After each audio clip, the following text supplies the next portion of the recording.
আজ আমরা সবাই মিলে গিয়েছিলাম গৃহপ্রবেশের অনুষ্ঠানে। আর সেখানে গিয়ে যে আমার সাথে এত বড় একটা দুর্ঘটনা হবে আমি ভাবতেও পারিনি। চলো তাহলে প্রথম থেকে শুরু করি। সবাই সুন্দর করে রেডি হয়ে বেরিয়ে পড়েছিলাম আর আমি সঙ্গে একটা সোয়েটার নিয়ে নিয়েছিলাম। আর দেখো কি সুন্দর সোয়েটারটা আমার ড্রেসের সাথে ম্যাচ হয়ে গেছে। তারপর বাড়ির সামনে থেকে একটা টোটো নিয়ে নিই আর অনেকটা দূর যেতে হয়েছিল, কারণ আমরা ফার্স্ট টাইম গেছিলাম, এর আগে কখনো যাই। টোটোতে এত হাওয়া ছিল যে আমার চুলের অবস্থা একদম শেষ, তাই আমি বেঁধে নিয়েছিলাম। আর তারপর আমরা অনেকটা পথ চলে এসেছিলাম। আর এদিকে প্রাকৃতিক সৌন্দর্য এতটাই বেশি যে মনে হয় তাকিয়েই থাকি তাকিয়েই থাকি। একটা সময় ছিল যখন আমরা এদিকে আসতাম খুব। গরমকালে এই রাস্তায় সব সময় ভিড় থাকে, কারণ প্রাকৃতিক হাওয়াটা এতটাই সুন্দর যে সবাই চলে আসে।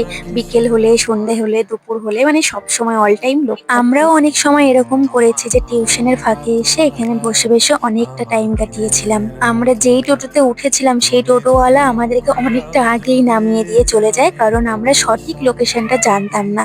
প্রায় আমাদেরকে 1 থেকে 2 কিলোমিটার হেঁটে যেতে হয়েছিল। হেঁটে যেতে তেমন একটা প্রবলেম হয়নি, কারণ দুপাশের জমিতে এত সুন্দর সুন্দর গাছ লাগানো ছিল, যেমন আলু, বেগুন, মানে এগুলো দেখতে দেখতেই আমাদের সময় পার হয়ে গিয়েছিল। আমাদের বাড়ির আশেপাশে এরকম জমি নেই বললেই চলে যেখানে বেগুন, আলু এসব চাষ হয়। যেহেতু আমরা ফার্স্ট টাইম এসেছিলাম তাই বাড়িটা চিনতে অনেক প্রবলেম হয়েছিল, তাও আমরা কষ্ট মষ্ট করে ফাইনালি বাড়িটা খুঁজে বের করি। আমি বাড়ির ভেতরে ঢুকেই প্রথমেই ছাদে চলে আসি, কারণ অনেকেই ছিল যারা ছাদে বসে আড্ডা দিচ্ছিল। তারপর একটুখানি সময় বুঝে অনেক অনেক অনেক ফটোস আর ভিডিওস ক্লিক করে নি।